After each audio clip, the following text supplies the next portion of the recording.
Hey everyone, welcome to my weekend special. I hope you enjoy the show. Hit that like button and be sure to subscribe to the YouTube channel so you never miss my show. Whether it's Tuesday, Thursday, or Saturday, here's our first guest. My female listeners, I had different people on, and I've always asked, because I'm a man, I often ask about, like, okay, testosterone levels, hormone levels related to food.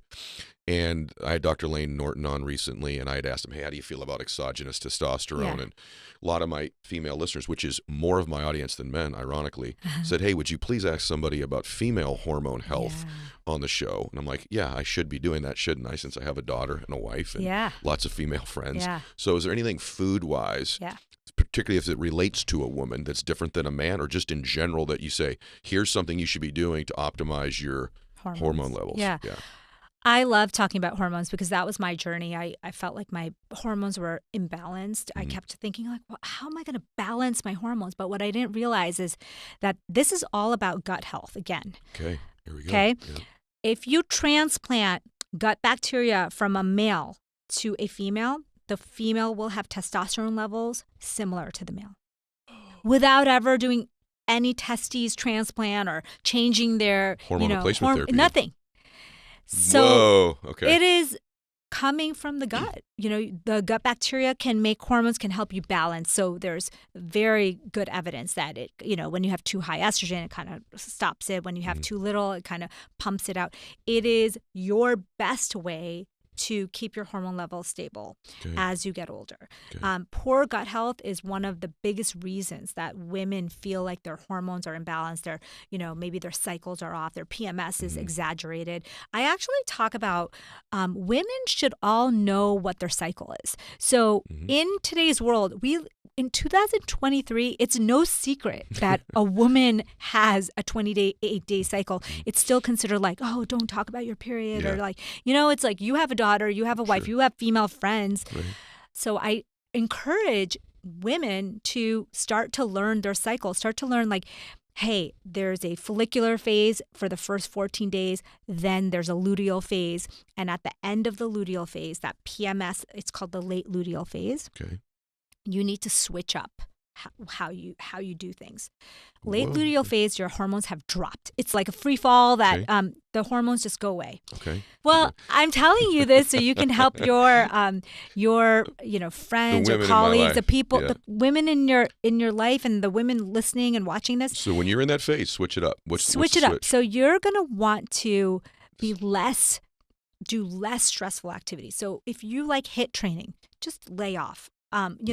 Whatever that means, what it is for you. Okay. So if you're doing it 3 to 5 times a week, stay on the 3 or even 2, Start to do more yoga, restorative. Don't do the long fast. Don't do the things that are going to stress you out. Don't, even though you feel like eating a lot of sugary foods to get that mood boost, that's actually not the best time because your insulin sensitivity is also like down in the dumps. Okay. So eating things like sweet potato, complex carbs, things that are going to give you that feeling of carbohydrates, but they're not going to spike your blood sugar. Just don't keep eating the highly processed sugary foods because it's going to exacerbate the problem.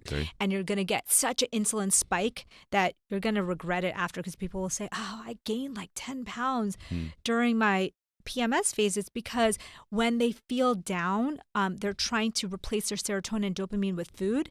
And then you end up really regretting it later. So try to do things that are longer lasting, like fats are really good, like avocado mixed with some complex carbs, eating a burrito with beans and rice and avocado. That's a great way to kind of give that comfort food feeling without getting your blood sugar all out of whack. Okay, thank you so much for that. I want to ask you, in general, just made me think about my life. So when we were joking there, I was thinking about the people in my life that I talk to most regularly.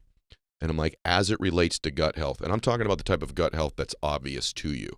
Like, I know I have gut health issues based on anecdotal stuff you've told me about my emotion level, my energy level. But I don't feel like I have gut health issues, if that makes sense. Like in my gut, I don't have a lot of discomfort or those things.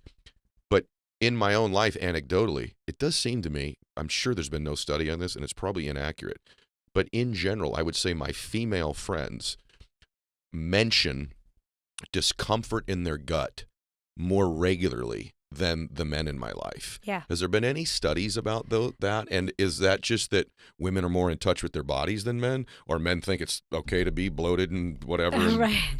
or is there actually some evidence that says potentially with women because of their cycle, I don't know what the reason might be, that they might have more gut health issues? Women have more cravings. Women have more IBS, irritable bowel syndrome.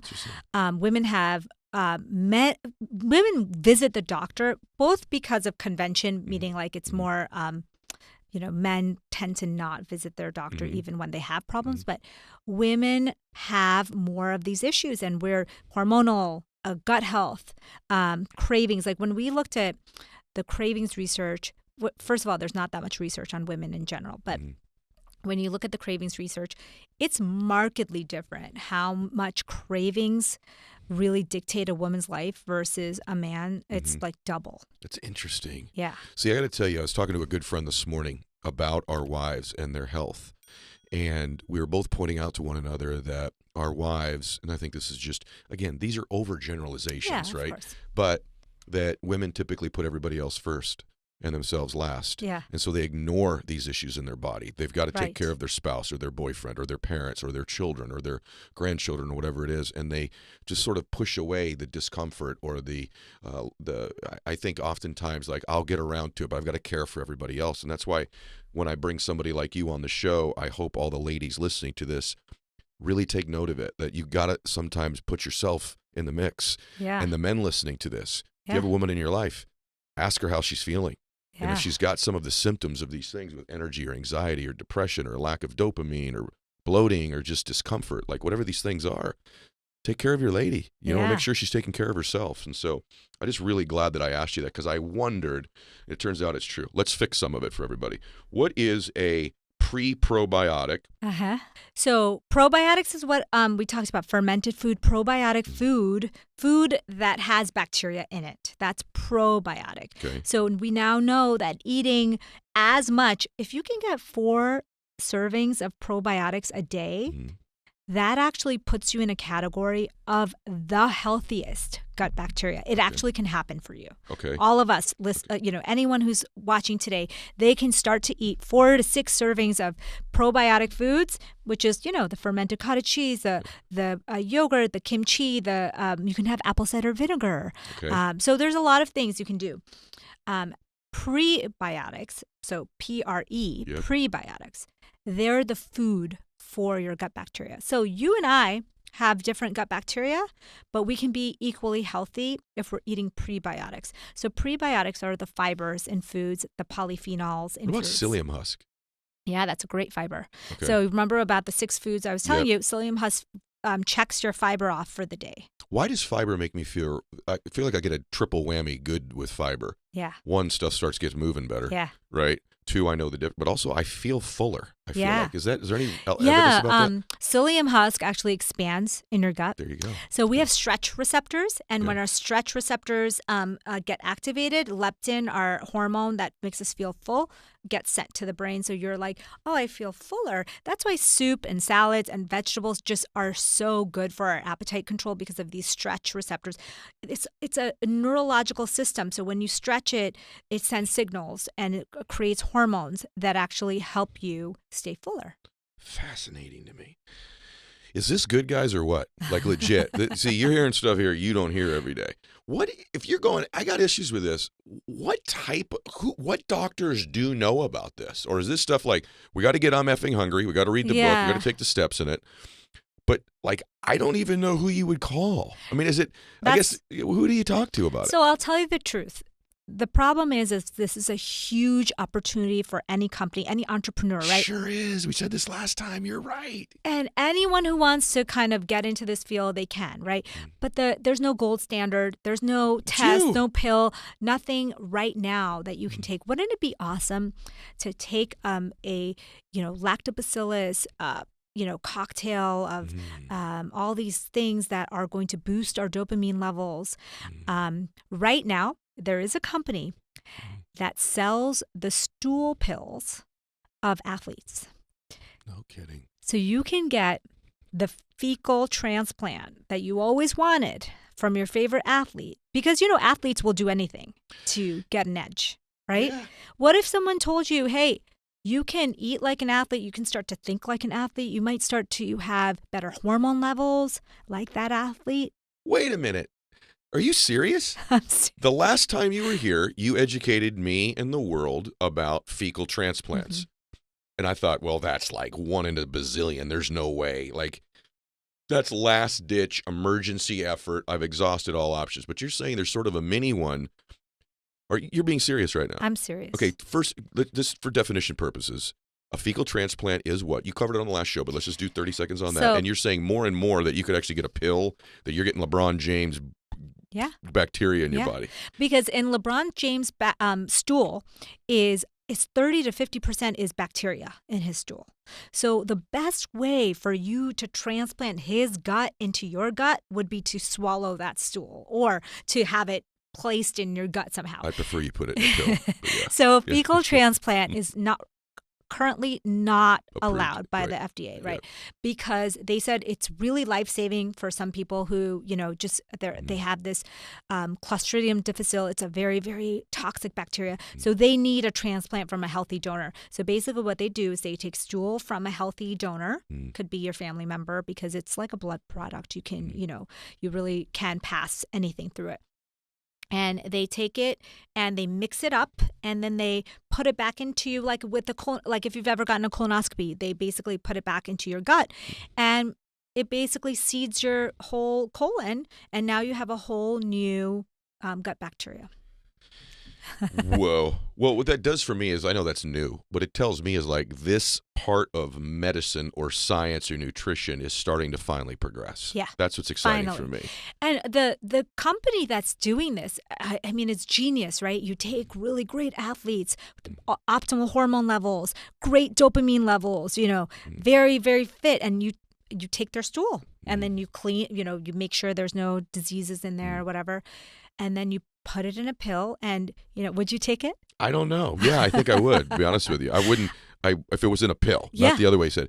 But all you guys out there and ladies that are getting really fit, hey, maybe there's going to be another way to monetize your fitness at some point. There You're going you to be pooping go. in cups left and right and Well, selling it. Let me tell you this, though. If you want to do it the old-fashioned way, remember that thing is like you're the sum of the 3 people you spend the most time with? It's actually true. It's true. So you're saying you'd be the sum of the 3 people's whose gut bacteria that you put into your body. Start sharing their food. Start doing more hand-to-hand contact. You know what I mean? I'm serious. Oh, like I know that's you why are. that's why moms and babies, when they breastfeed, that skin bacteria goes into the child. It seeds their gut. When they come through the vaginal canal, it seeds their gut.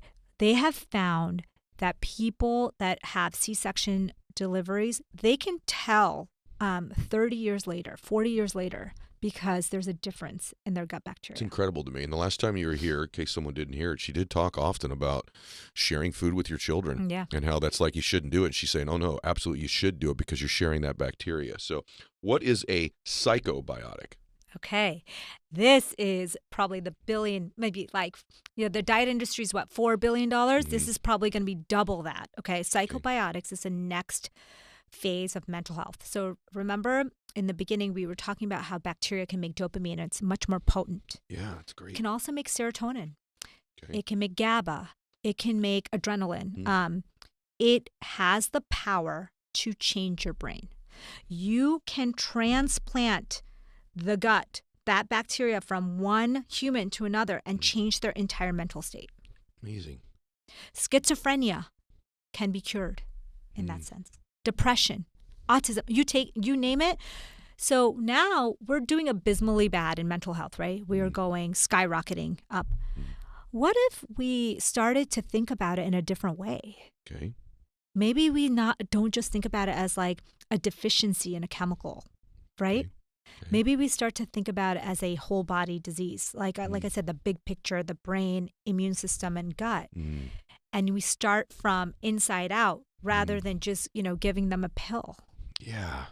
You know, Amy, intuitively, this just makes sense to me. Yeah. Like it's the frontier of health now. So I want to go back for a minute. If you have somebody in your life right now, I just want to give you my layman's translation. You or anybody that you know that is struggling with gut health, or they don't even know they're struggling with gut health, but they've got, emotional discomfort in their life, energy, drive, ambition issues, and you've tried a lot of other things. Why not start to eat these 6 superfoods? Why not introduce more fiber? Why not go the prebiotic route, the probiotic route? Why not begin to do this and give it some time and see if you can really change the gut-brain relationship? Because I got to tell you, like for me, I'm thinking of so many people in my life that have really tried almost everything. Yeah. And also maybe eating wrong too with the way they fast. That's a big one for me. Yeah. Because it's connected. How does when we work out or how we work out affect our gut rhythm or gut health? The best probiotic you can take is exercise. Okay. It is better than, and you could spend $150 a month and your exercise for 20 minutes, especially if it's outdoors, is going to do a better job because our gut bacteria love exercise. They produce this like happy chemical called butyrate. It's a type of short chain fatty acid that goes all over the body, including the brain, to calm down inflammation. Inflammation in your brain is what makes you tired, what makes you unhappy. Have you ever noticed when you exercise, you feel happier, you feel more motivated, but it has this anti-inflammatory effect on your body that is more than just the calories burned, right? Yep. So that is the effect of short-chain fatty acids. Short-chain fatty acids is like an anti-inflammatory drug that you could never bottle up, but it happens when you exercise, the gut bacteria make it. Really? I got to tell you, I do feel better when I work out, and I feel a level better when I work out outside. Yeah. Why? I was going to say, when you were saying the change your food, I would say if you were going to do one food thing, one non-food thing, okay? The non-food thing I would do is start to incorporate a sunny walk into your day. One sunny walk into your day every day and see what kind of magic it does for your brain, for your immune system, for your gut. My mom just today said, I've been getting sick a lot lately. I don't know, all these viruses around. I don't know what's going on. So I asked her, about the diet. You know what? She hadn't exercised in the last month when this all started. And I said, it's the exercise. It's not getting enough nature. It's not getting enough movement. You're really shortchanging your immune system. My goodness. My mom has those issues. Mom, start to walk around that park more often. She's doing it a few days a week. It sounds so silly, right? Like you feel like there should be a $1 million medication or a savior. I always tell people that there is no one coming to save you. No one's coming on a white horse, and they're not going to have a cocktail of pills and drinks for you. They're not going to pick you up. You have to pick yourself up. You got to do the work. You have to move your body. You have to eat the right foods. You have to save yourself. I don't think you're crazy at all.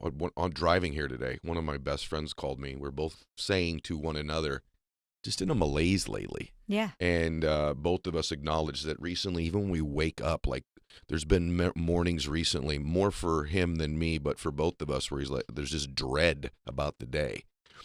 And for some reason, we both reached the conclusion, we need to work out and take more walks. Yeah. And I said to him, a very well-known businessman that I know, one of the richest men in the world. Now, he does an extreme thing. He walks like 4 or 5 hours a day. Yeah. Right. And I'm like, that might be extreme. But I said, there's been something to his mental health, his creativity, he's in his 80s too, his longevity, to being outdoors walking on a very regular basis. And it's just something that actually, when I do it and I put my phone down, I feel great. And I think you're 1,000,000%. I don't think, I know you're 1,000,000% right. You obviously don't need me to validate your research and your work, but anecdotally, it's exactly right for me. I mean, and the reason why people don't say this, I think part of the industry that the world we live in, this capitalistic world, they don't want you to just get better by walking around in the sun, right? Well, then you won't buy their stuff. Right. So speaking of that, you're reading my mind. What if I'm on medication? I'm listening to this, and maybe it's not you, it's your mom or your kids or something, but I'm on a statin. I'm on some medication for some ailment I've got. I got to figure if alcohol's messing my gut up, somehow medication of any type is jacking with my gut somehow. Is it? Well, let's put it this way. We now know that there are many medications that inhibit the bacterial growth. We know obviously antibiotics is one of them, but now we know that acid reducing medications, they also harm the gut bacteria. Now, the problem with a lot of people is like they want to just get off their meds, right? You can't just get off your meds. Dangerous. It's really dangerous. Yep. And sometimes you need those medications so to glad get you said you that. through. So glad You you said need that. to work with your doctor and you need to say, hey, doc, I want to start to reduce my medications. I'm going to read this book. I'm going to change my diet. I'm going to start doing the exercise. Can we do this together? And then start to do it? Because some people, you need an SSRI. Those are the type of medications for depression or anxiety. You need that as a bridge.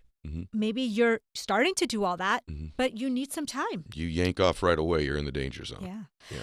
Gut bacteria starts to change in 3 days. No kidding, that quickly.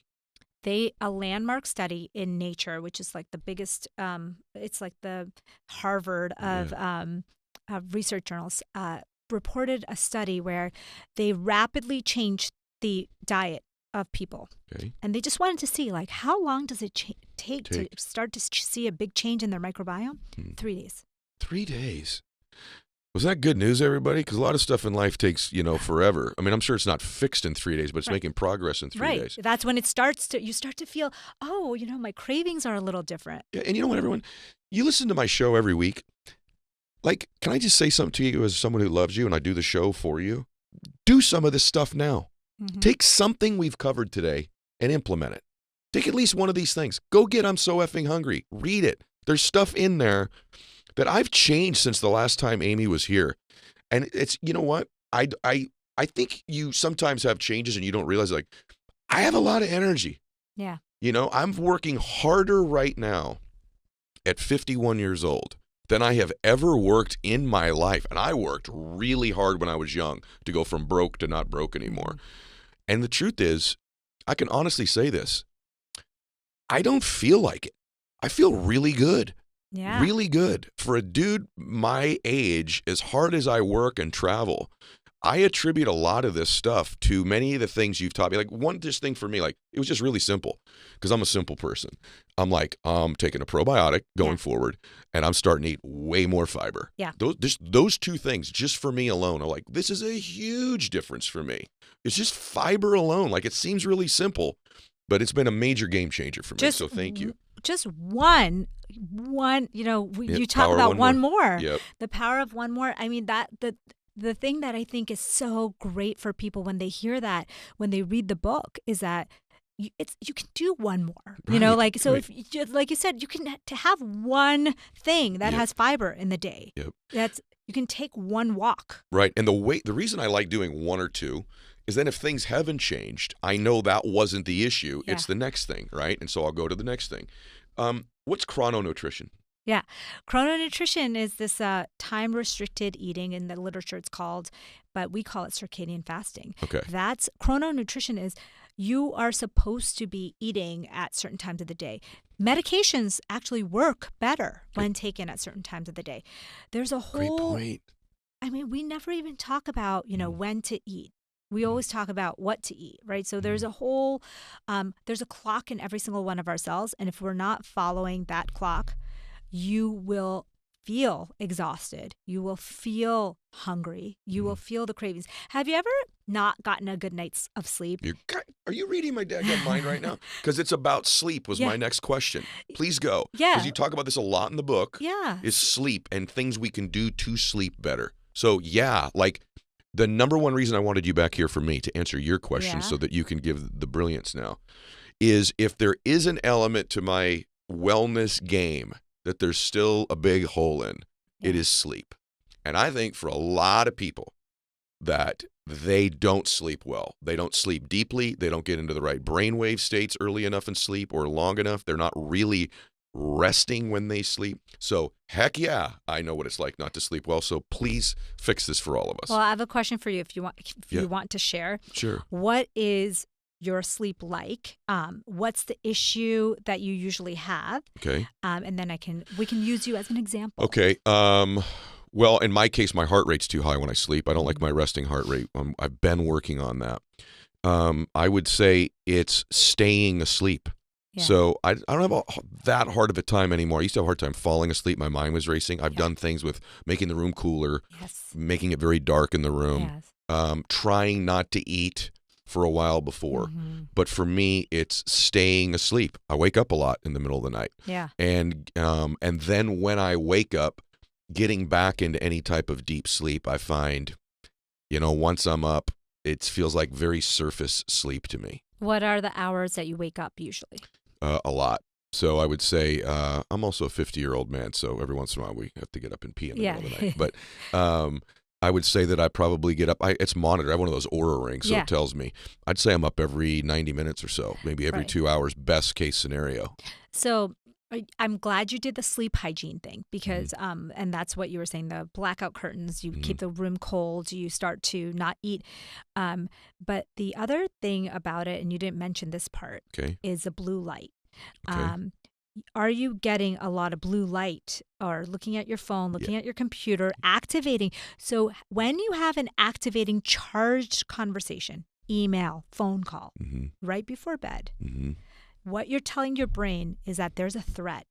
There's a lion outside. Your brain's not going to let you sleep. Your brain's going to keep you on light mode, keep you alert so that the littlest sound will wake you up. I'm blue light till I go to sleep. I'm on my phone until I go to sleep. I'm on my phone in the bed. And then what about in the morning? Morning, I'm a little better. I'm a little better when I wake up. I've got that 30-minute rule where I don't touch my phone most days for the first 30 minutes, but I have to be completely honest with you. That blue light's in my grill till my eyes close. Yeah. I'm in my bed. Heck, it's when I'm reading. It's when I'm doing emails. It's when I'm buying on Amazon when I want or think about. So, I'm on that phone, and I am on that phone all the time as well. What about when you wake up in the middle of the night? I do check it. Yeah. Yeah. Because you know what? Because I have this goofy rule where it's not goofy, it's good. I don't check it once I wake up in the morning. Yeah. But when I get up at 2 a.m., do I check my phone? Absolutely, yes. So one bout of blue light delays your melatonin by 90 minutes. So have you ever noticed that so what you want to do when you wake up in the middle of the night is not look at your phone. Okay. Maybe you get a clock if you need to look at the time, an analog clock, a different, way to check the time if you're just curious. Okay. Don't turn on the lights. Okay. Do kind of the squint and, walk to the bathroom. Okay. Dark, dark, dark. Keep your thoughts really clear. You're not going into your to-do list at 2 a.m. Don't start to rehearse like, oh, I got this big guest tomorrow. I got to, That's what I do. You don't want to be in your forebrain, right? Okay. Because that's going to keep you up. So keeping it dark, keeping it kind of, very, very dim and your thoughts very, very calm. And then get back into bed and then see what happens. Because when you look at your phone, you activate those frontal centers. That's what's keeping you up. So when you talk about when people take THC, marijuana, cannabis, all of these aspects, what's happening is it turns off the forebrain. Okay. And so they're able to relax. What do you think about doing that? Taking some little gummy before you go to sleep? My problem with that is that what do you do when you don't have the gummy? How do you? It's like I'm fine with taking melatonin and taking oils, taking whatever you need as a stopgap method. But what are you going to do for the rest of your life? You have to learn how to turn that forebrain off, right? Yeah. Like you have to learn to get out of, if you don't train yourself to do that, then you're always going to have that crutch. Okay. That's my only issue with all of this stuff, right? If you can't socialize without your alcohol, you're right. Are you really social? Yeah. No, right? You're really right, Amy.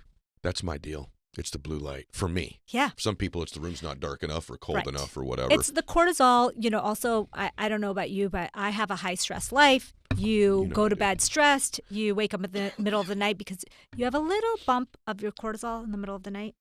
And for some of us, high-strung people, that bump is enough to kind of wake you. I sometimes wake up and like, especially when I have a lot going on. Me too. That's how I know. Me too. Yeah.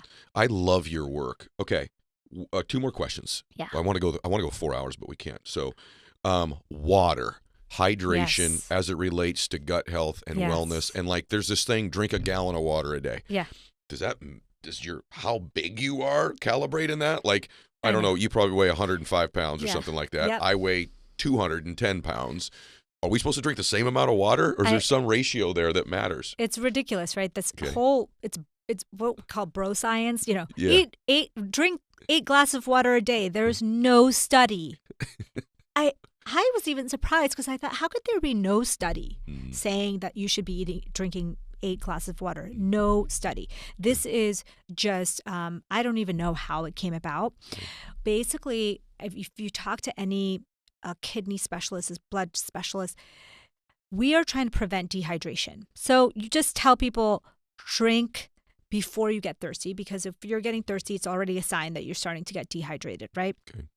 So you want to drink enough for your body that when you go to the bathroom, it's light yellow. Okay. It's not dark yellow. It's not orange. Yeah.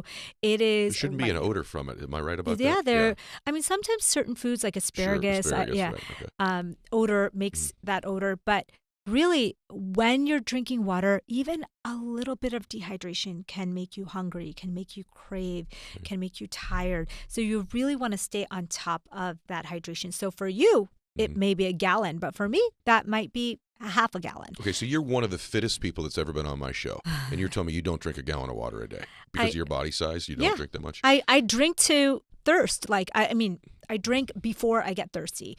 If I'm thirsty, that's a sign that I got to drink a lot of water. Okay, and like also right now. I would imagine when you're eating a lot of vegetables and things like that, there's actually water in some of the food you're ingesting too, right? Probably not a lot, but there's some water in that food as well. And, but you have to remember that a lot of us are drinking a ton of coffee, which is a diuretic. Yeah. So you got to counteract the coffee that you're drinking. Coffee, by the way, is great for your dopamine because it actually increases the dopamine receptors in your brain. So it's good for motivation, but then it dehydrates you. And a lot of people drink it to go to the bathroom. Yeah. For being real. I have to tell you something, and then one last question.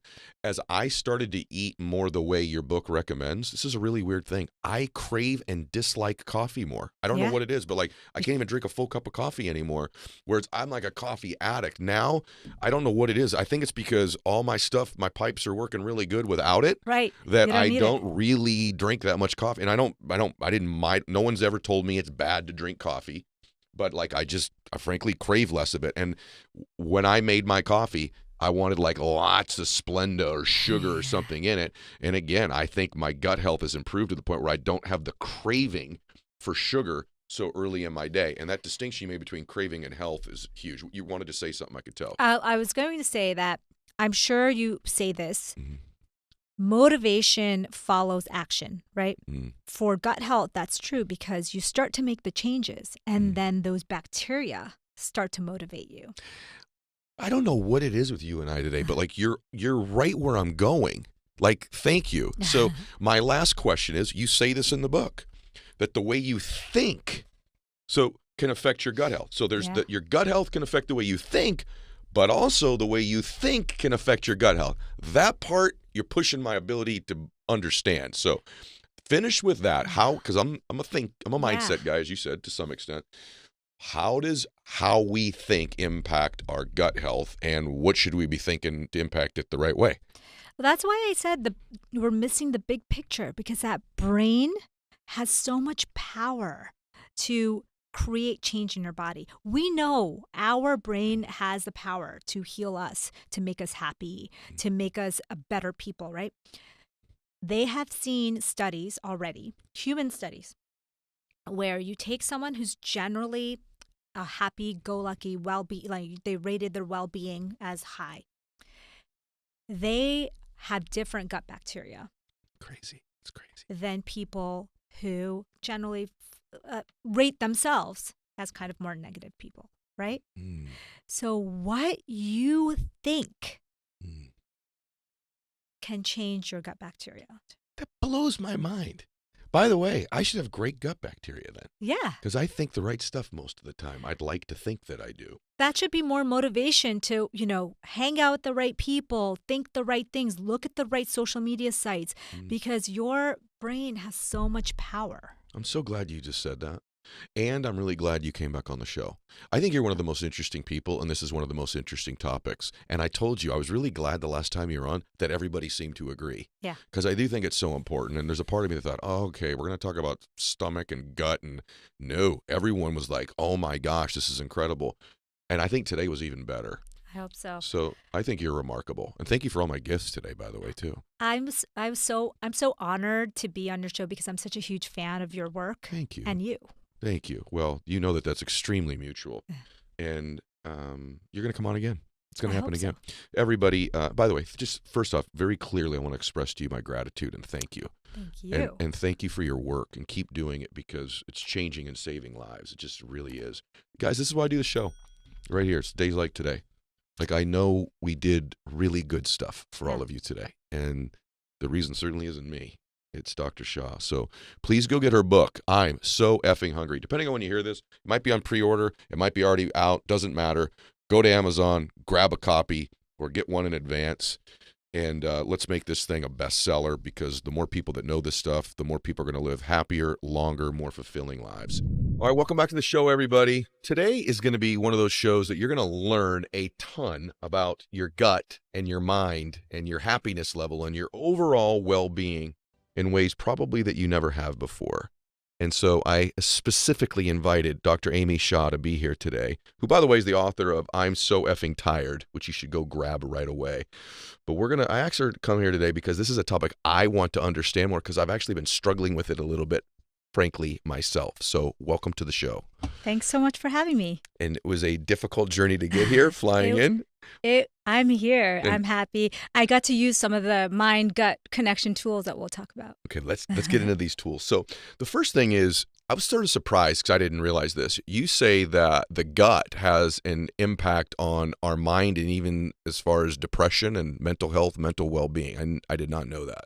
Absolutely. I mean, we always talk about mental health in the way of, thinking differently or taking medications, but there are bacteria in your gut that actually determine what you're thinking, your mood right now, your energy levels, even schizophrenia, neurological diseases, anxiety, depression. They can literally change your mood by just changing the bacteria in your body. It's crazy. You can transplant a mood from one person to the other.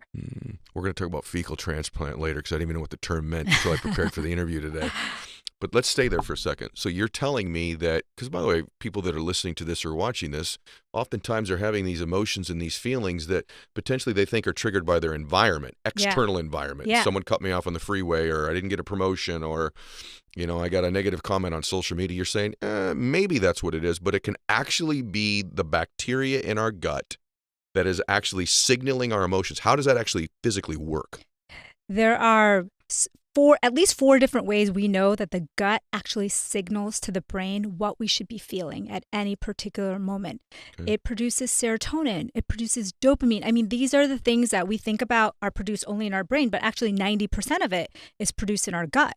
And what it does is it sends signals. They have ways to signal to the brain through the vagus nerve, through creating little vesicles that travel through the body, and like inflammation, so using our immune system to communicate.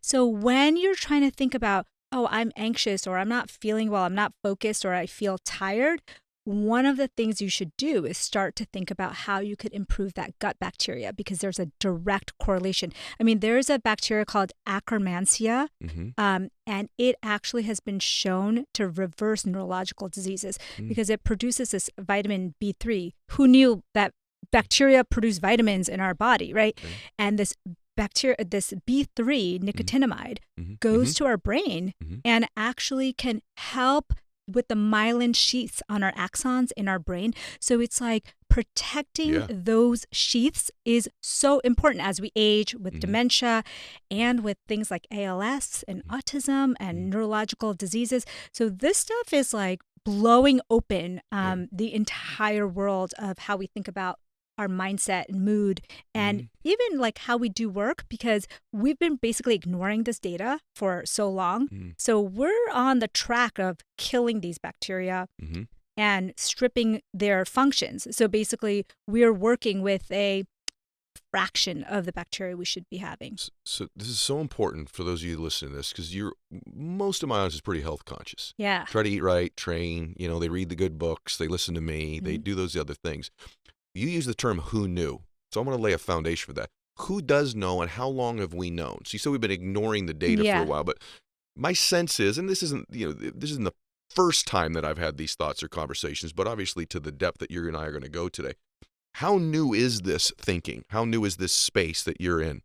Well, this bacteria that I just mentioned to you, Akkermansia, it was named in 2004. So it was just discovered. Very recently. And okay. the links with autism and bacteria, it was Lactobacillus reuteri. I think that was about 10 years ago. So this is new stuff in medicine. Anything 20 years or less is new. Sure. I'm going to age myself, but about 20 years ago when I graduated, it was not really talked about. I mean, gut was gut. If you had constipation, diarrhea, then you deal with the gut. Right. But you wouldn't think of it in terms of how we're focused or our energy levels or our mood. And America is facing like epidemic levels of anxiety and depression. There's a 30% rise in anxiety medications. Sure. A 20-something% rise in depression medications. We're the unhappiest we've been in 50 years. And 56% of Americans say that they have trouble with their mental health. So we're in a bad spot right now. And we're mainly treating that by trying to regulate the serotonin levels in someone's brain, and instead of potentially looking at their gut health. So let's stay on that for a second. The reverse is also true, you believe? Yeah. That the way that we think impacts our gut also, true? Isn't that fascinating? Yeah, it is. To me, it's super fascinating. You could take people who are, people who believe in God, or people who think positively, or people who have a well-being mindset, or self-reported, and you can identify them by their gut bacteria. So there was a study that actually looked at their gut bacteria, and they said, oh, they look different in their diversity of how many bacteria there are and the prevalent species. And same with schizophrenia. I mean, they can look at the gut bacteria of schizophrenics and not knowing who's who, they were able to pick out the schizophrenic people. Now that's incredible. Isn't that incredible? That's legitimately incredible. The reason I've told you that I've been struggling with this, so this is going to be interesting for my audience as well. I'd found out recently that I had H. pylori. And so I was prescribed a huge course of antibiotics, like I think 3 at one time, really, really heavy. And I noticed, and by the way, I'm sort of like the king of mental health and how to think correctly and programming your mind and the reticular activating system and all these other things in your brain. And I found myself having a really difficult time. It's interesting because you were referred to me during this time. This is very recent. I was down, waking up with like tremendous anxiety, and I would wake up with this anxiety and not know why I had it, and I'm almost creating things as I was coming out of sleep to be worried about, to be concerned about given the given day. I'm like, this isn't me at all. And I'm trying every tool in my handbag that I've developed over all these years, and they weren't working. And so you would tell me that is probably the fact that I've wiped out this bacteria in my gut that I need. So this is important for everybody. Let's talk about antibiotics in general and the impact that they might have on other facets of our lives other than just getting rid of H. pylori or whatever the heck we have. Absolutely. And the sad thing is we're giving antibiotics to animals that are going to be, our food. We ingest it. In dairy and in meat. And we give it to children that are developing their immune systems. I mean, from 0 to 5, we can change our microbiome, but from 0 to 5, they are forming the basis of their microbiome. And if you're giving them different kinds of antibiotics and sanitizing everything they do, using antimicrobial cleaners for everything, you will change their microbiome in a negative way that could impact them for their entire life.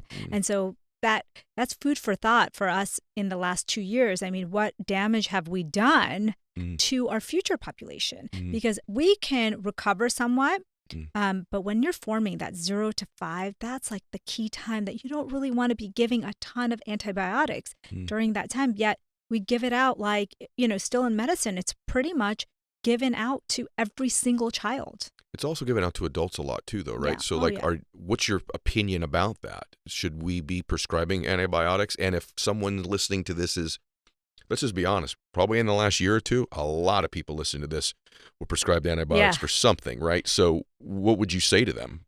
Well, it's like anything. I feel that because it was so beneficial for so many years, because it helped us live longer. I mean, people died from, diseases that we could have prevented. Now it's gone to the other extreme, where there are people who are using antibiotics for things like, when you have a viral infection or when you just want to be safe or just insurance. And that's really a dangerous path that we've taken, not only for for people who have opportunistic infections, because once you use a lot of antibiotics, they don't work anymore. Yeah. But it's also because we are killing that exact bacterial colonies that are making us happy, that are making us satisfied. When you come to hunger and cravings, we know obesity and cravings and, eating disorders, they're all related to the gut. Okay, so we're going to talk about that in a minute, about sugar cravings and whatnot as well. So it's interesting you say this about antibiotics and the almost use of them like they're vitamins or something. Yeah. And again, I'm not qualified to know whether or not, it's the degree to which it hurts us. But I had a doctor one time that every time I went to Mexico would give me like prophylactic antibiotics before I went down there. You know what I'm talking about? I wasn't sick, but in case you might get sick when you go down there, take these before you go and take them while you're there. And I think that's why this conversation is so important, because I think now if you know this and I know this, next time we're offered an antibiotic, we might think twice, like, hey, let me just wait it out another week and see if I really need it, because there are cases you are going to need it. So it's a case of overzealous prescriptions, and it's really, really hurting us. Okay, so we now know that there's an emotional connection between our gut and our lives. We know that now, and our brain. So we've established that, which is, for most people listening, as probably a revelation for most people. We also know that the antibiotics are going to monkey with those bacteria in there to some extent and potentially could eliminate the ones that serve us. All right, welcome back to the program, everybody. I'm so excited to have this man here today. You all know who he is. You've seen him. He's one of the biggest health and fitness experts on the planet, New York Times bestselling author. Most of you probably know him from The Biggest Loser. But if you've not been paying attention, there's another little deal here. This guy was dead for 9 minutes. How about that? That'll get your attention if you're driving. Yeah, gone for 9 minutes. And so we're going to talk today about one of the most interesting stories you're ever going to hear in your life. And then we're going to transition and talk about transformation and change, because he's maybe a handful of people on planet Earth that are the experts at doing this with human beings. And Bob is one of them. So Bob Harper, welcome to the program, brother. I'm glad to be here. Thanks for having me. I'm thrilled to have you, man. So let's get into the most recent events in your life. So you're one of the fittest dudes on earth, training, 5, 6, 7 days a week. You're known for helping other people get fit. You're at the gym. The workout's about to end. And tell us what happens. This is shocking. Well, I'll tell you, what I'm about to tell you are all the stories that were told to me, because I don't remember that day. I don't remember getting up that morning, walking my dog. I don't remember going to the gym that day. I remember my friend said that I was working out with. He said that I was complaining about being really dizzy, and he said that I just seemed kind of out of it. The next thing I knew, I woke up in a hospital 2 days later, being told not only did I have a heart attack, but I had gone into cardiac arrest. And so I'll tell you, that was a really eye-opening, jarring experience for me. But it was, I was in the middle of a workout. I was doing CrossFit. I did CrossFit for years. I mean, I love that style of working out. And it was in that CrossFit gym that I just dropped dead on the floor for about 9 minutes. I think sometimes people are listening to this, are like, well, I'm 26 years old. Why does this apply to me? You're going to know why in a minute. Because there's preventive things you can do. There's some genetic issues for a lot of you don't know you have, like I didn't know I had. But I'm curious about, did you have any symptoms prior? Were you having more fatigue than normal, chest pains, anything like that prior to this incident taking place? Looking at me at that time, I was not someone that you would think would be at risk of having a heart attack. Right. You think about that person as being overweight, poor diet, smokes, drinks heavily. I was not any of those. I didn't have any of those qualities. So what I learned in this situation is that I really need to look at my health from the inside out. And that's what I really try to tell people, because it doesn't matter how you look. I mean, I'm looking at you right now with your, jacked arms and looking super fit. And I'm like, what's going on with your health? And you told me you had a heart attack. Yeah. I had heart issues since I was probably 30 years old. And it's one of the things just for the audience. It's like, listen, you're all busy with different parts of your life. Okay. Mm-hmm. And, if you're overweight or you've got diabetes or you smoke, obviously, that you're probably, in line for some sort of cardiac issues. But if you're fit, like most of the people that listen to this show, you think, this is an issue, or you're young. Listen, genetics plays a role in this. And this as well as I do. Maybe you could even speak to this. There are things people can do in terms of genetic testing right now to find out whether they may be a potential candidate to be at a gym at 50 something early years old and gone for 9 minutes of their life. There's genetic testing now, right? Absolutely. And I think that it could come down to just getting a simple blood test, right? Like really knowing your healthcare provider, asking all the right questions and asking questions that you don't even know to ask. It's like, I tell people how important it is to have that kind of relationship with your healthcare provider, because they are the ones that are guiding you into your longevity, right? So it's like I don't claim to be a doctor. I don't have all the answers, but like I need to be around the people that know all the ins and outs of my health. Yeah, it's obvious that you believe in God or the universe or whatever. You were sort of chosen for this. You're like the face of fitness in the country. And then it happens to you after and by the way, you were around people getting examinations from doctors that were losing all this weight. I just hope everybody hears this. By the way, he has this project he's working on called survivorsheart.com. And it's basically these photographs of people that have had these issues. And if you've ever wondered that there's a face of heart issues or cardiac issues, you will quickly find out there is not one face. There's men, there's women. That's one thing for the ladies listening too. More and more heart disease is affecting women. And I think oftentimes people think this is something that just happens to men because you hear about it. There's 2 guys talking about it today. You study the data, it's number 1 cause of death in women now is their heart. And so please get tested. And the other thing on testing, and then I'll let you speak to this, but the testing's a lot better than it used to be. It's not just HDL and LDL. There's big particle, little particle. There's lipoprotein, little a. There's all these things that are markers now, guys, that you want to get looked at. Get your labs done. I talk about this all the time on the show. So that was my genetic issue, LP little a. Me too. That you just brought up. And that was something that I was not even aware of, didn't know anything about it. And it's a simple blood test, but it's one of those things that you've got to ask your doctor about. It's like, you're doing these blood tests on me, you're checking my cholesterol, check my LPA, because that's the issue that I had that still a lot of people don't even know about. But it's incredible you say that, because that was my issue. That's incredible because, your average general practitioner guys, I think they're like, we'll test your HDL and LDL. There are other things now, and especially this lipoprotein A that you need to know. So now let's talk about how it affects your life, because I'm just super curious. It's 2 days later. You wake up, you're like, people are probably informing you of what happened. How did this affect you emotionally? It was really, really difficult, I'll tell you, because think about whatever it is that really identifies who you are, what makes you just get up in the morning and it's a reason to live and it's your driving force in life. That's what health and diet and exercise has always been for me. It's like, I love to go to the gym.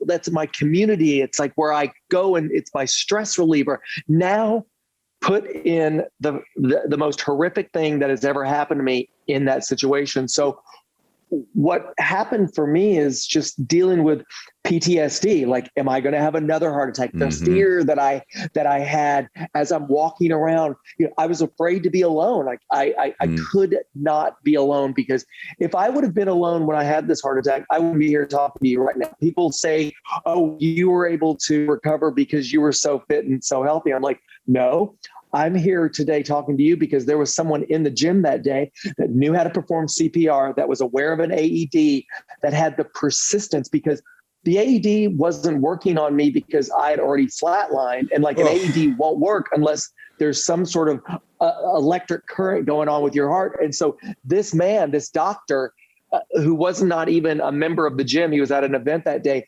He said that he saw me, I was blue on the ground, and he thought, okay, you know what? I am going to do everything that I can. I almost busted my rib cage open when I was I came out of the coma. I had pneumonia because they had to put me on ice, because what they tried to do was like, am I going to survive? Then they realized I was going to survive, but then they thought, am I going to be the same person? So they had to put me on ice to try to protect my brain with brain swelling.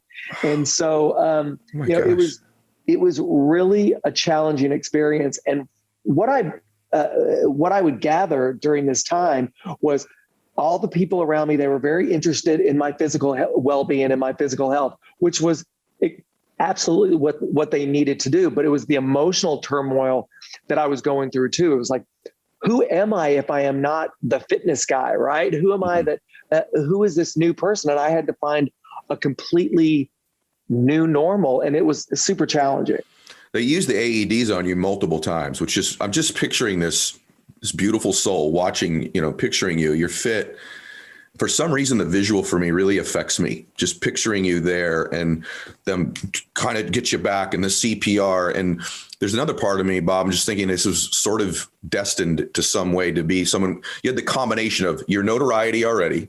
So you have a platform. You're already fit. So you're this face of a heart attack that's different for most people. There happens to be the doctor there. This isn't by coincidence that all of these things happened, but I just want to say that to you, just as a friend, as a brother, just like as God is obvious, the writing's on the wall in hindsight, like everything in life, right? But at the time, I have to wonder for you, you said it changed you a little bit emotionally. Because like identity, oftentimes a lot of us, I think our identity is tied to what we do. Yes. Not who we are. And oftentimes, an athlete, when their career's over, they don't know who they are anymore because they can't do that thing anymore. So what process did you go through to kind of figure out? Was this like the first time you're like, who am I? But I get the feeling you had done work like that before. But I'm curious, what was it like? You're discovering you for the first time? Pretty much, because I've been in the health and fitness business for over 30 years now. I mean, it's like, it is who I am. It is a part of my DNA. So me having this heart attack, I was also very embarrassed. Like one doctor and therapist that I was working with, he had asked me, he's like, give me one word to describe that whole experience. And the first word that came to my mind was embarrassed. Like, wow. How did this happen to me? And I remember, my team, the people that I've been working with for such a long time, everyone was like, oh my God, is he going to even have a career anymore after this because of what had happened to me? And I remember just like leaning into it, right? I was an open book during my whole recovery time, because imagine this, I wasn't able to do any kind of workouts. I was in the hospital for over a week. When I got back, my doctor was like, okay, here's what you can do. You can walk. And I was only able to walk around a block without feeling super fatigued and tired. And like, I was coming from doing CrossFit when I was Olympic lifting. I was like a 210 pound guy that was like fit, and I loved it. And now like I'm living in like, the 170s, and I'm having to pivot. That's the word that kind of keeps coming to into my vocabulary, so much of like having to pivot, because what I can't do anymore is be the person that I was when I was in my 20s, my 30s, or even my 40s. It's like, I don't want to keep searching for that dangling carrot. Like it's like, wow, I was able to do all this. Why can't I do this? I'm like, you know what? I can't. And maybe I could if I put the time and the effort, but like, it's not interesting to me anymore. I'm like, okay, you know what? I do hot yoga every day now. I ride my bike. I do workouts like that. And, I feel really good with what I'm doing, but it was having to kind of come to grips with what had happened to me and learning how to pivot and not just get stuck, because I was pissed. I was pissed that this had happened to me. I didn't want to be experiencing this. I was like, I always thought, I'm a superhero. Like I'm in my 50s and I'm like doing these workouts with these 20 and 30-year-old people. And I'm like, you know what? That was part of my identity. And, that had to change, and it changed really quickly. Really quick, really dramatically. I wonder about that pivot thing, because, man, consciousness, human beings right now, there's more people right now pivoting to some extent in their life than ever at any time on the earth, right? Like either their career ended because of the pandemic, or they're shifting, or even their whole outlook on things has changed now that they've had more time to reflect on what matters to them. And I get asked this a lot. Millions of people listen to this or go to my social media, like, I'm changing right now, I'm pivoting. Any advice on that? Like, how, it sounds like you had to accept, okay, this is no longer my life. I'm in a new normal. Is there anything beyond that you did? Was it creating a new outcome, a new vision for your life, or what was it that helped you pivot? What did you do? I think that I just relinquished control. And that was very hard for me. I am very type A. I am competitive. I want to compete with not only you, but myself more than anyone, and just kind of like relinquish that control and realize, you know what? I can't do everything. I don't have all the answers. I want to continue to learn as we move into this life. And I feel like if I feel like I've learned everything that I'm supposed to learn, then I need to move on to something else. And so like my life has like pushed me into a place where like I'm learning things all over again. And that's exciting. And not trying to, like I said earlier, not trying to compare myself to what I used to do. I don't want to live in the past. I have no control over the future. What I have control over is right here and right now. And and that helps me. That helps my, that hamster that's in the wheel running around in my brain. It helps that little hamster in my brain going like this. All right, just chill out. It's going to be okay. And so yoga helps me do that, and meditation helps me do that. Yeah, because being present is so hard for achievers and competitive people. And I think they just grabbed you and went, all right, dude, this is it. We're going to have to give you a heart attack, cardiac arrest. Or you weren't going to change. And it's interesting. I'm 50 now, and I'm a control nut as well. And I've just sort of started to surrender a little bit to the moment. And I would say everybody to this. I've started to just a little. I'm still a nut. But I've started just to surrender that, what the truth is, a lot of that control I thought I had was a little bit of an illusion. I was winning and being happy in spite of my control freakedness, not because of it.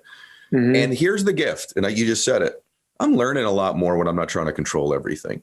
I'm open to more things. It's just, there's a more beautiful part of the moment in my life than there ever was before, because I was always just holding on to what I wanted to move and do. And do you feel the same way?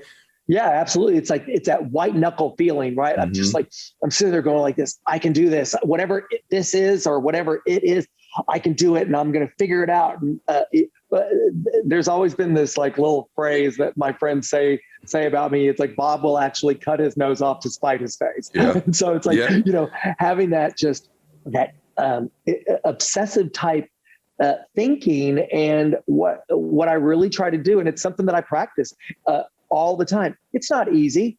It's not easy for me to not get twisted about the big things in life or the little things. And I have to make a conscious decision. I have to think about it every single day. And when challenges do come up for me, and I see myself kind of like white knuckling it again, I'm like, oh, there's that behavior. And just like me acknowledging it helps me to release it. Does that make sense? A big time. That's the best anyone's ever said it. Acknowledging it helps you release it. Because I talk a lot about when you're aware of something, it loses its power and impact over you. But I like the way that you just said that a lot better. I totally agree with that. And by the way, guys, those of you that are obsessive, I think sometimes, when you get to where Bob and I are at in life, a little bit older, it's a different season too. Some of you that are in your 20s and 30s and doing something to your life, maybe that obsessiveness, that control thing, maybe at that stage and that season is appropriate for where you are now. Absolutely. It's like, I think about when I started working on Loser, that was 20 something years ago. I did it for almost 20 years out of my life, which was a really long time. I had no time for anything. I had no time for relationships. I had no time for friends. I had no time for anything other than work. And I embraced that. I just realized, okay, I've been given this opportunity. I'm going to take advantage of it. I am going to take it as seriously as possible. And I did that. And now I am kind of relaxing more and not feeling like I need to do it all right now. I want to talk at length, well, in some detail, about, you went there earlier, and I'm glad we're going to go there. We're going to talk about what we put in our mouths now. And you said processed foods versus, really healthy, raw, real foods, real meats, real greens, what have you. I eat, like a lot of people, I bet, that listen to the show. If I started to add up how much processed food that I eat in a given day or week, it's pretty scary. I'm talking about protein bars, protein chips, things that I, at least in my mind, I think are healthy because they're getting me protein, low calorie, really quick, tastes pretty good. It's a snack. But I mean, I eat a ton of processed food. Why is that bad compared to eating I don't know what you would call it, real food every single day? Yeah. So, I mean, I think it's important to make the distinction, right? Like, processed food sort of has this really negative connotation associated with it, especially these days. But when you cook your food, you're processing it. So it's not necessarily that processing is like this evil thing. It's the it's when food has just become so pulverized and removed from its natural form that it's hardly recognizable from its original form.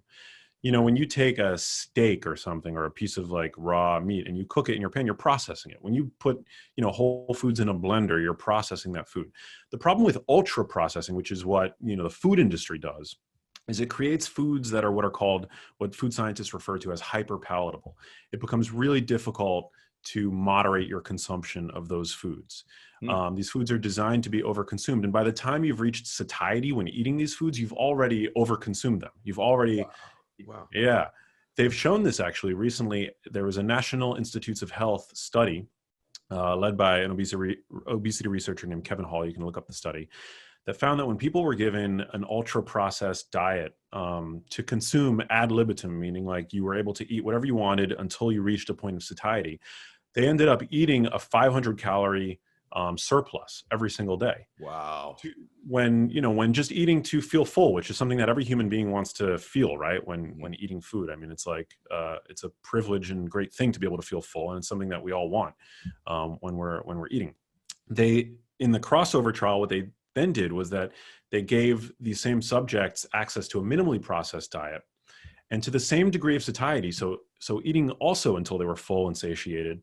They ended up eating at a calorie deficit of 300, 300 something calories. Yeah.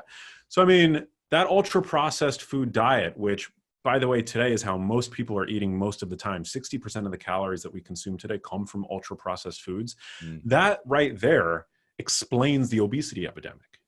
Because we're just constantly in proximity to these ultra processed foods where it's really difficult to pump the brakes on them. We end up over consuming them. Yeah. And the other problem with these foods is that they're minimally nutritious. So not only are we walking around, with ever expanding waistlines, 1 in 2 people by the year 2030 are going to be not just overweight, but obese. And half of us are either type 2 diabetic or pre-diabetic. 90% of us are deficient in at least one essential nutrient. So we're overfed and we're undernourished. And when you put those two features together, that's why you're seeing accelerated aging. You're seeing, I think, just unprecedented rates of cardiovascular disease, of, certain cancers, and of dementia. I mean, because the brain partakes in, whatever's going awry in the body, the brain suffers the consequences of that as well. And these ultra processed foods, is there an ingredient or two that must be avoided? Like, hey, this is really toxic and bad for your body, when we're looking at the list of ingredients in something, chemicals in there? Is there one or two that are just no-nos? Well, I love that you asked that question. Really, really getting practical. I think that the kinds of ingredients you really want to watch out for are refined grains. So that's one, and refined grain and seed oils. So refined grains, the wheat flour, the rice flour, the corn flour. I mean, I'm not dogmatic in my approach. Eating I know. eating a piece of whole corn on the cob is one of my favorite things to eat in the summer. I eat white rice on my sushi. Like, I'm not dogmatic about like, grains are the devil or anything like that. But in these ultra processed foods, I think refined grains really are problematic. I'll give you another reason why, actually, just because it's interesting. When you eat, say you eat a handful of whole nuts, right? And you look at the calories in, on the back of the nut package or whatever, and you see we'll just say it's 500 calories worth of whole nuts. You're actually only absorbing about 70% of those calories, because, when you chew whole nuts, the particles are too big to be fully digested. It's a whole food. You actually end up pooping out a significant amount of those calories. Wow. When you eat pulverized wheat, corn, rice flour in these ultra processed foods, you're absorbing 100% of those calories. Not only that. So, I mean, a calorie is not really a calorie when it comes to nutrition facts labels. Not only that, but those calories get absorbed really rapidly and really high up in the small intestine. So it basically sends your blood sugar through the roof before your body really even has an ability to, you're still eating while your body is like, what do we do with this sudden, influx of sugar, essentially. So I think it's important to avoid foods that are based predominantly on those kinds of grains. Very, very interesting. So, a couple of things on going in our mouths again. I've heard you talk about baby broccoli or broccoli sprouts, and this is like, some people think this is splitting hairs, but it's not. I don't understand, like, is it like sulfatine or the NRF2 pathways, whatever the heck it is, but I know a little bit, right? Why is baby broccoli or broccoli sprouts way better than like broccoli in particular? Why eat that? That's a good question. So when you chew broccoli sprouts or any cruciferous vegetable, you basically break apart the cell walls where two chemicals that are kept in isolation in the plants unite in your mouth to create a new compound. And that compound, in the case of cruciferous vegetables, is called sulforaphane. And sulforaphane. Sulforaphane. Yeah. Okay. Yeah, it's considered an insect, like an insecticide, a natural insecticide that plants create, right? Because plants can't, tooth and nail their way out of being eaten, right? So what they do is they practice chemical warfare. And so they create these compounds that if you were a smaller critter, maybe an insect, a mouse, a mold, the compound would make you sick. And so, when a mouse gnaws on these plants, it creates these compounds. Sulforaphane is just one of them, but there's, the plant kingdom is just full of these like natural defense chemicals. What we see is that sulforaphane in somebody like you or me, a big, robust organism, actually has a number of beneficial and protective effects via a mechanism called hormesis. So hormesis is when you consume a plant compound, and if you were to consume a lot of it, it would be toxic, but in small doses it actually has a beneficial effect, sort of like a counterintuitive beneficial effect, because here we have this toxic chemical, but in small doses it's actually good for you. The same thing actually applies to exercise. You could exercise enough where it would kill you, right? It's a stressor on the body, but in small doses exercise actually makes you more robust, more resilient. We can sing the praises about exercise for hours. But sulforaphane is great because it's been shown to increase levels of a compound in the body called glutathione, which is it's the body's master detoxifier, master antioxidant. It's being studied now as a means of, its cancer protective effects. It's also been suggested in a small clinical trial, I believe, to reduce symptoms of autism. So for anybody that has that in the family, I think it's worth looking into. It's just one of the many benefits of eating a varied diet that includes cruciferous vegetables. Okay. Glutathione. I love glutathione. So I can't explain this. I'd like you to explain it to me.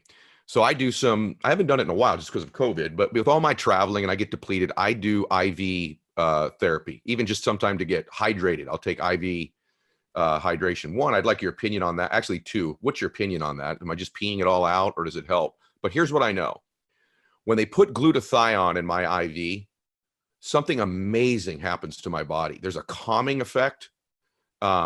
I can feel that. I feel B12 when they put it in, you get all wired. The other stuff I don't really feel. For some reason, glutathione, I can feel better actually when it's in my body. So do you recommend someone supplements with it? Why is that happening? Or am I crazy? And what do you feel about IV therapy? Yeah, I don't really recommend, I don't make the recommendation that people supplement with glutathione. I mean, I have I take sometimes liposomal glutathione supplements, but I'm not, I really am, I'm pretty convinced that, supplements should be used very diligently and deliberately, based on your diet and your specific, deficiencies and, even in some cases genes. But no, I generally don't recommend that people, supplement with it. I just don't think that you need to if you're eating a diet that is supplying the raw materials for your body's own glutathione synthesis. So sulfur containing amino acids is very important. Grass-fed beef, eggs, things like that. Anything with sulfur in it is actually going to be really good for you. Sulfur is a rate limiting element in the synthesis of glutathione. And so when you consume, for example, cysteine rich, foods, you're going to basically be supplying that. Also glycine is really important. So it's one of the reasons why I think collagen is worth consuming, and collagen is actually a supplement that I think is worth looking into because we don't tend to eat a lot of collagenous tissues at this point. Can you stay on that? You don't think that you break down those supplements in your stomach and you're never getting any benefit to taking something like, I've had other people tell me, hey, you're taking a collagen supplement, you're not getting any of it. It's destroyed before it gets to you.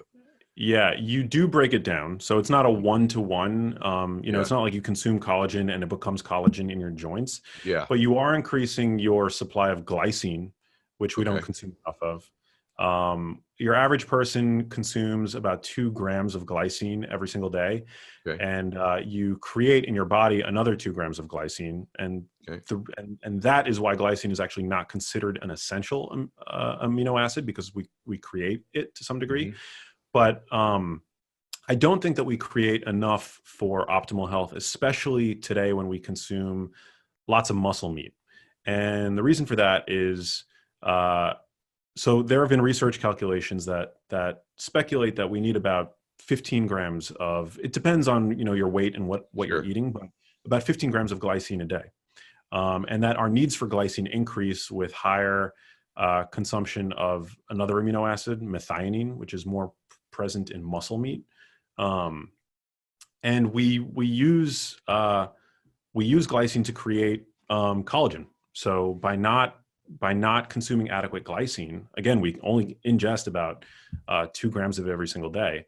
You might be actually limiting your body's ability to create collagen. And collagen is super important. I mean, it's important for it's like the most abundant protein in the body, and and production of it declines as we get older. It's important for the health of your veins, your arteries.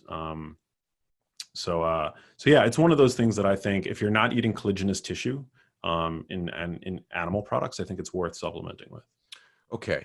By the way, thank you. I told everybody in the beginning to be like feverishly writing notes. The cool thing about this show is they listen to it in their car like, all right, well, I'm going to listen to it. I got to go all the way back and get a notepad out and start writing all this stuff down. So I really appreciate it.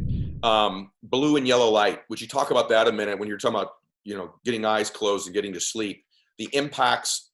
I mean, this is awesome right here, everybody. The real impact of blue and yellow light and its origins too. Yeah. So let's start with the don'ts. So here's why you don't want to view lights of any color, blue or otherwise, that are too bright between the hours of 11 p.m. and 4 a.m. The reason is there's a study published by my good friend Samar Hattar, who's head of the chronobiology unit at the National Institutes of Mental Health. So he's a heavy hitter. He found that blue light and bright lights of all kinds in the middle of the night, if you look at them too often, there's a neuron in your eye that signals to a brain area called the habenula, Habenula, that literally suppresses the amount of dopamine in the brain and gives depressive-like symptoms and impairments in learning and memory for about 2 days that follow. Now, if you look at some light once in a while in the middle of the night, you go to the bathroom, no big deal. But if you're up in the middle of the night and looking at lights of any color, not just blue light, and those lights are bright enough, you're going to suppress your dopamine levels, and it can lead to bad places. Wow. So on average, try not to do that. If you're a night shift worker, you might want to use blue blockers. Blue blockers for some people can be helpful in just reducing the overall brightness of light in the evening, but lowering dimming the lights in the evening and actually setting lights low in your environment, not having overhead lights, is good because the cells that read this stuff out are and signal the brain are in the lower half of the retina, which views the upper visual field. So that I suggest to almost everybody. The flip side of that is during the daytime, in particular within the first hour of waking, you want to get as much bright light stimulation of the eyes as you possibly can. You don't want it to ever be painful. Okay. So if it's painful, you're injuring the retina and you don't want that, but bright light. Ideally you get outside.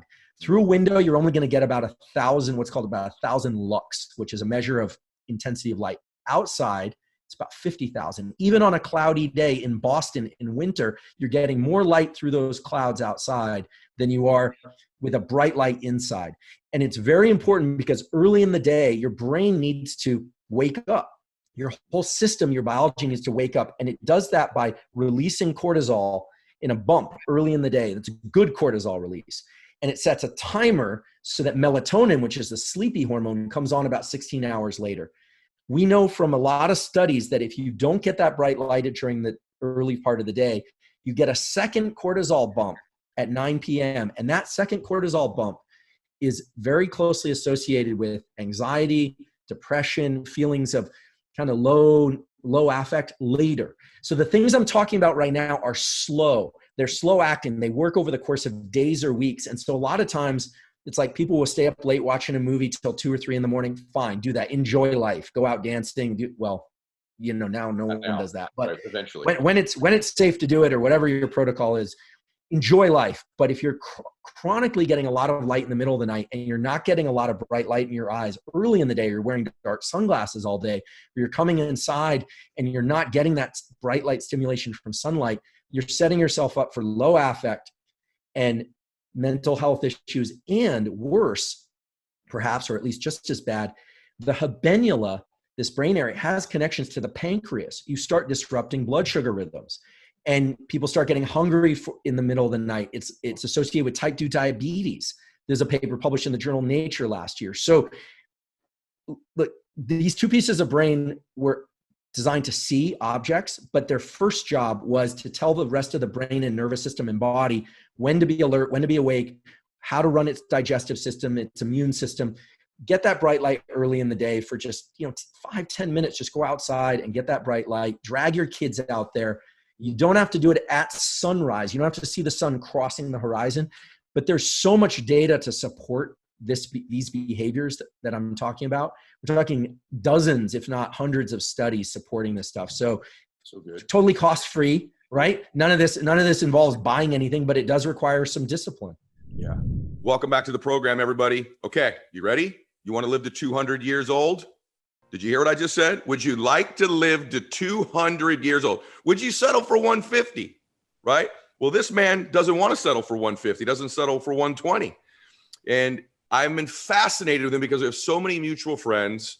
He's an author. He's got a book out called The Science and Technology of Growing Young by Sergey Young. That gives you an idea of what his name is, because I just finished this book in 2 days. He's a longevity expert. He's the Benjamin Button of planet Earth right now. He's also founded the Longevity Vision Fund, which is a fund dedicated to technologies that can extend lives and the quality of lives. So I'm so excited to have this man here today. This is going to be a compelling, note-taking, awesome, vision-stretching conversation.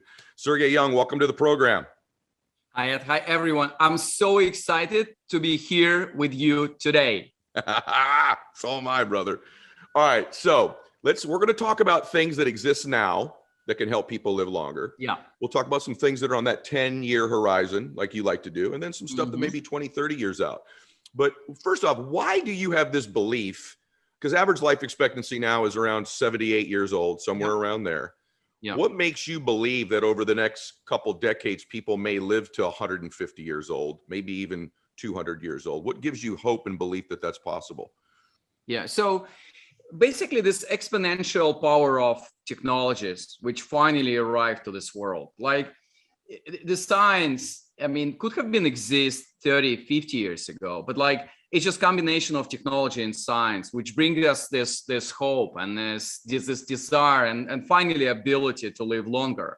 Like 30 years ago, like US spent $3 billion of government money to sequence one human genome. Right. And 13 years. Right now, it's just few hours, right? And a couple of $100. Again, 20 years ago, this CRISPR thing was available to literally handful of people who had really serious genetic disease. They were like really unlucky in genetic lottery. Yeah. And today we all, part of global experiment of gene therapy. If you look at mRNA vaccines, which is the like Moderna, et cetera, it's outcome of gene therapy. So that's amazing. And full disclosure, like the first time that we will be able to check like what's the maximum lifespan extension that we'll do. It's going to be really far away from here. So I'm 49. So to check if I can break this sound barrier of the maximum lifespan of 122 years that we have today in the world, guys, we will need to kind of stick together for another 73 years. It's going to be amazing 73 years. We don't know how the world will look like in 73 years. So like, it's all about aspiration. It's all about getting the message across. And the message is we're all going to be living longer or radically longer in this world. So let's just be prepared for that.